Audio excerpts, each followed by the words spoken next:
In October 1941, the Nazis began construction of Birkenau, which would become the largest of the more than 40 camps and subcamps that made up the Auschwitz complex. From March 1943 until the evacuation of the camp in January 1945, one of the camp staff members became a young German woman who would become notorious not only for her pure sadism, beatings, and arbitrary shootings of female prisoners, but also for setting her half-starved trained dogs on women, and for selecting prisoners for the gas chambers. After the war, she would become the most notorious of the female Nazi war criminals. Her name was Irma Grese. Irmgard Ilse Ida Grese was born on October 7, 1923, in Vrechen, then part of the Weimar Republic, which was the name given to the German government from 1918 to 1933. Irma was the third of 5 children, and both parents, Mother Berta and Father Alfred, worked in dairy production. When Adolf Hitler and his Nazi Party came to power in January 1933, Irma was 9 years old. Since Irma's father was not a Nazi sympathizer and despised everything associated with them, he never allowed his children to join Nazi youth organizations, even though they wanted to.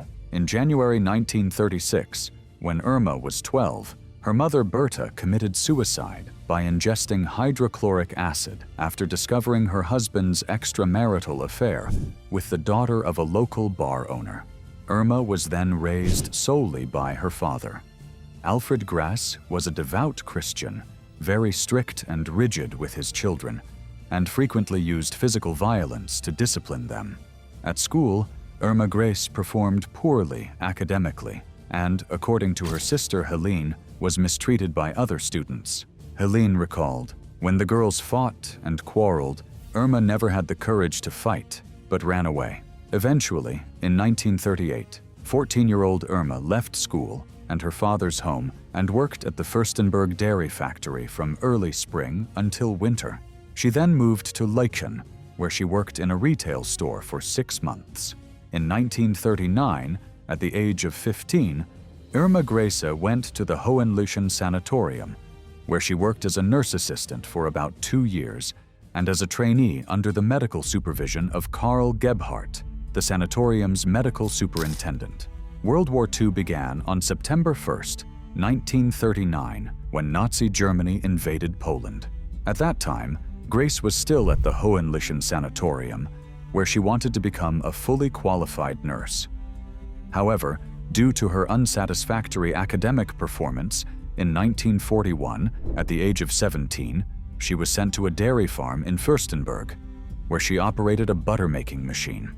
She stayed there until June 1942, and the following month, she was sent to serve as a guard at Ravensbruck, the only major women's concentration camp established by the Nazis. Beginning in the summer of 1942, SS doctors subjected female prisoners at Ravensbrück to unethical medical experiments. The main coordinator of these experiments was Karl Gebhardt, whom Irma knew from the Hohenlychen Sanatorium, and his assistants were doctors Hertha Oberhäuser and Fritz Fischer.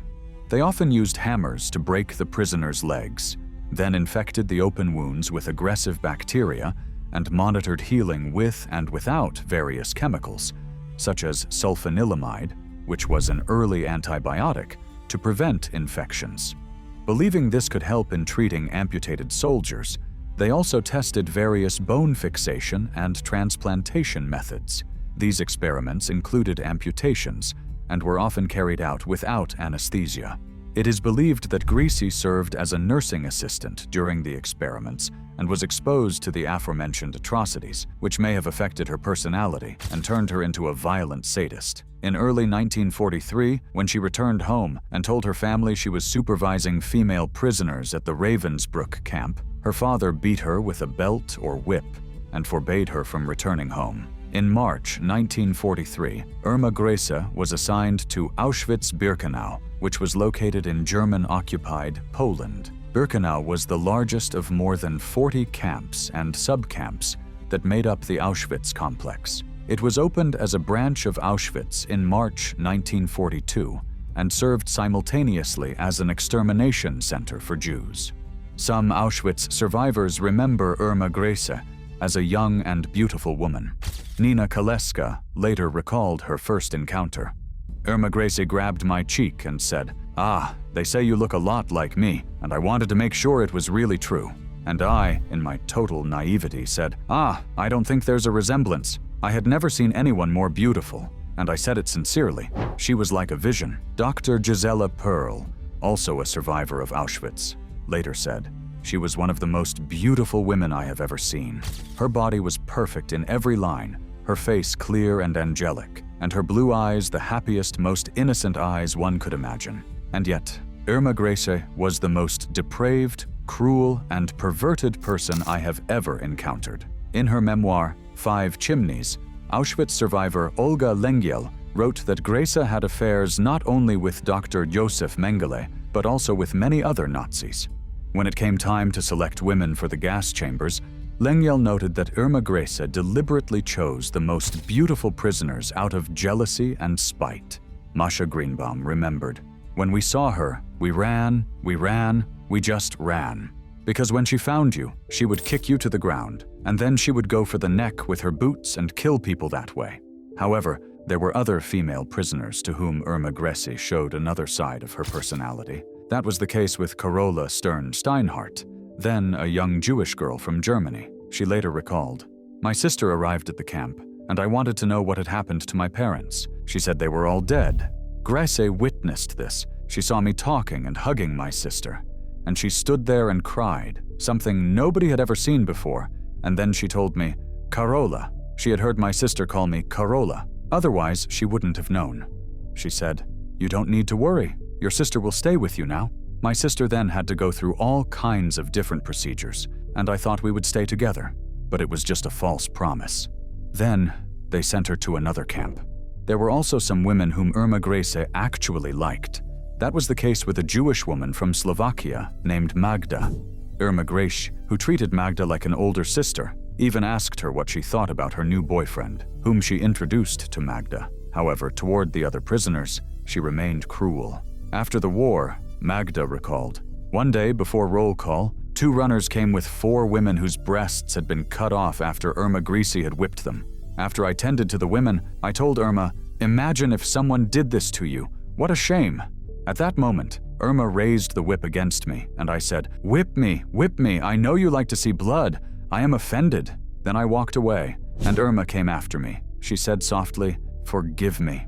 At Auschwitz, Grese fell in love with SS man Franz Wolfgang Hatzinger, who was the chief engineer of the construction department at the main Auschwitz camp. However, despite this relationship, Grese had many lovers, and the aforementioned Nina Kaleska, then 16 years old, was used by Irma as a messenger and lookout girl when Irma held lesbian orgies in the barracks. Kaleska later recalled, "Grese liked me.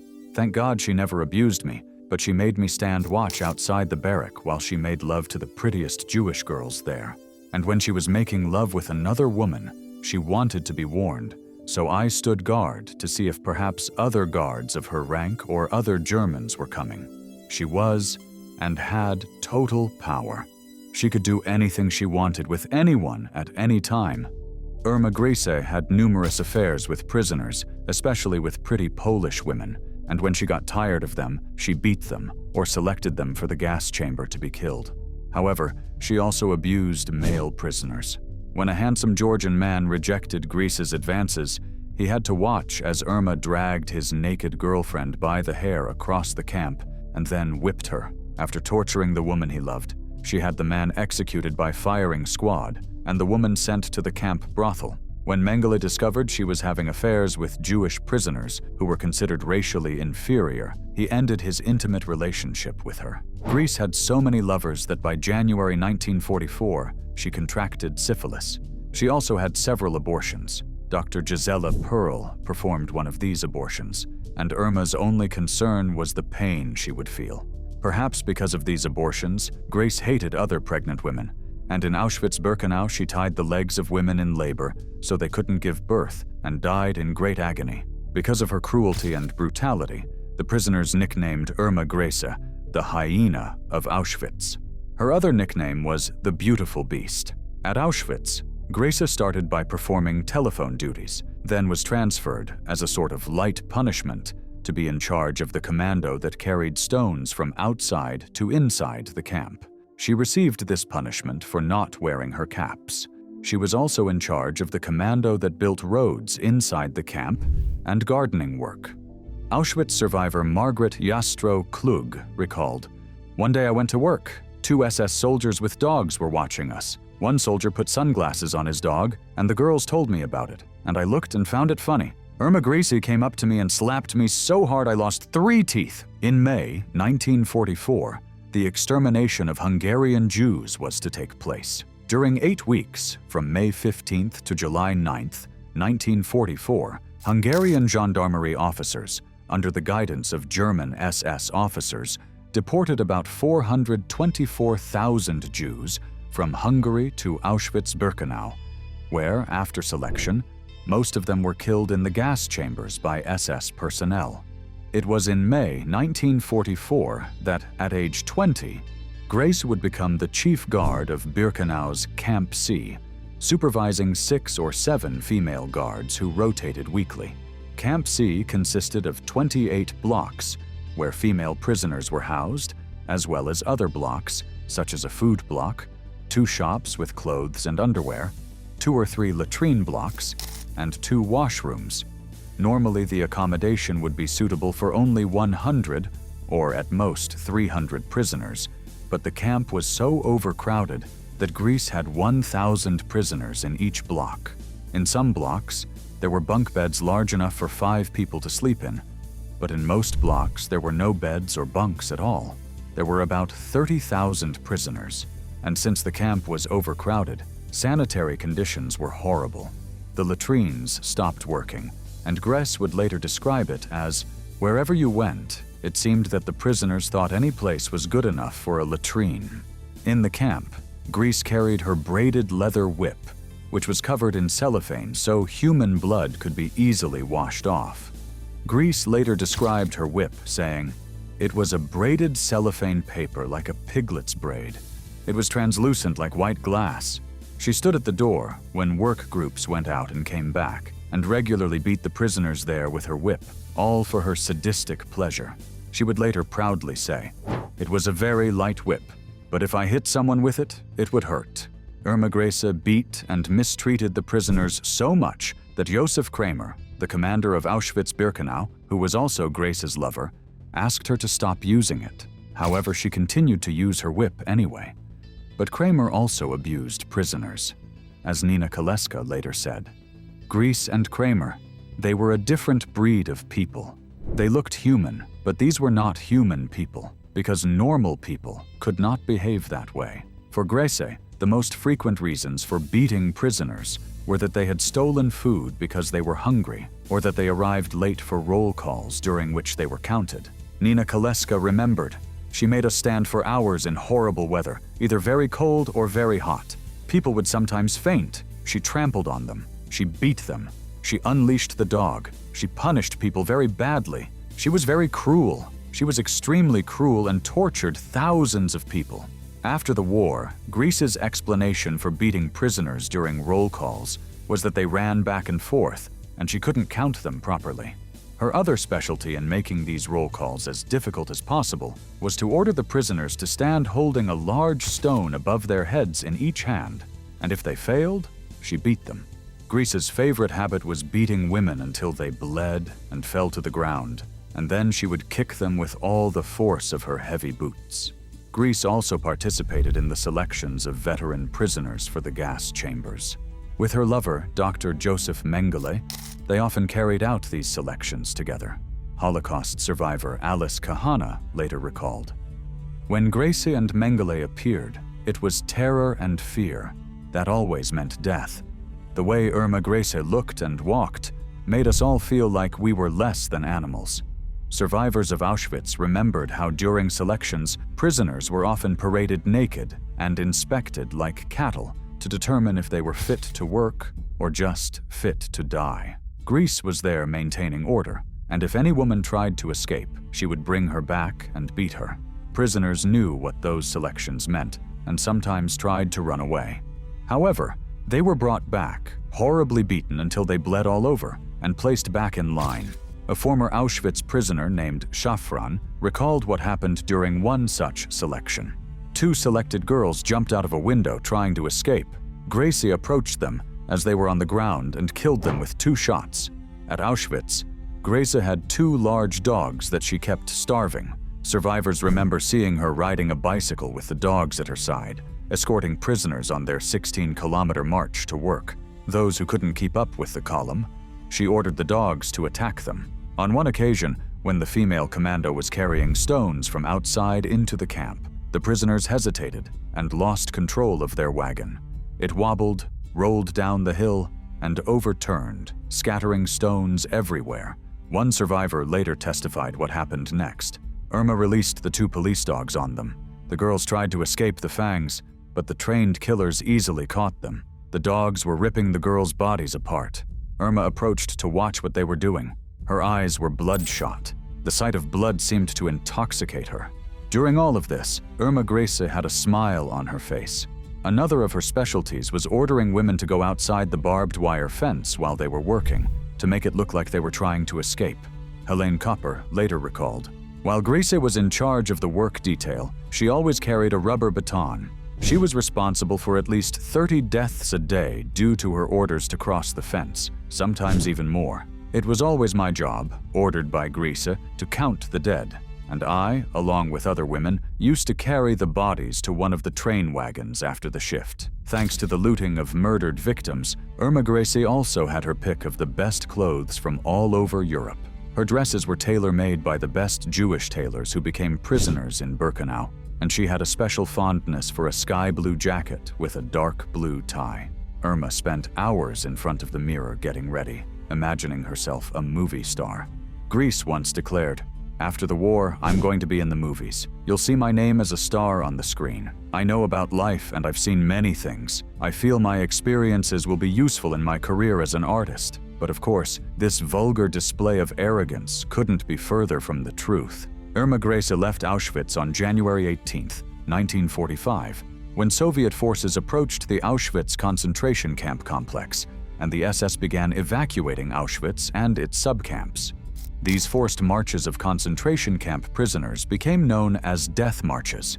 The prisoners had to march long distances under guard and in extremely harsh conditions. Grese accompanied one of these forced transports from Auschwitz to Ravensbruck, and from there to Bergen-Belsen, where she arrived along with a large number of prisoners from Ravensbruck in March 1945. When they arrived at the camp, there was almost no food. The daily food portion consisted of a thin soup made from various kinds of turnips, cooked in water, and 3.5 centimeters of bread per day. Sanitary conditions were terrible, and in March 1945, due to starvation, thirst, and an outbreak of typhus epidemics, the average daily death rate of prisoners was between 250 and 300. Holocaust survivor Dita Kraus, who was among the prisoners liberated at Bergen-Belsen, described seeing a group of women squatting around a pot where they had cooked a human liver. After her arrival at Bergen-Belsen, Grese asked to remain in the camp because her lover, Oberscharführer Franz Wolfgang Hatzinger, was also there. Even at Bergen-Belsen, Grese continued mistreating prisoners who, in her own words, were so dirty and sick until the end. She also forced prisoners to perform exhausting physical exercises, which she called doing sports. She later added that she herself did sports with the prisoners.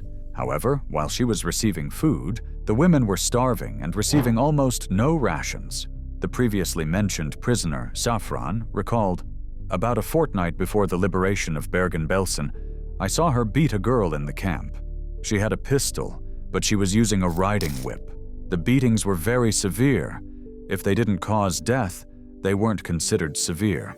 On the eve of the liberation, when it was clear the war was lost for Germany, Grese bashed the heads of 2 sisters when she caught them trying to eat potato peels from the camp kitchen. Although she worked in the camp for only 3.5 weeks, she was so cruel that the prisoners nicknamed her the Beast of Belsen. Holocaust survivor Edda Treforest recalled how, after the liberation, the enraged prisoners shoved Irma Grese's head into a toilet. On April 17, 1945, 2 days after the liberation of Bergen-Belsen, Irma Grese was captured by British forces who forced former SS members to help bury the 13,000 bodies in mass graves. The SS personnel were given starvation rations, were not allowed to wear gloves or other protective clothing, and were constantly cursed at and threatened to ensure they didn't stop working. Within 2 months, 17 members of the staff died of typhus due to having been forced to handle the bodies without protection.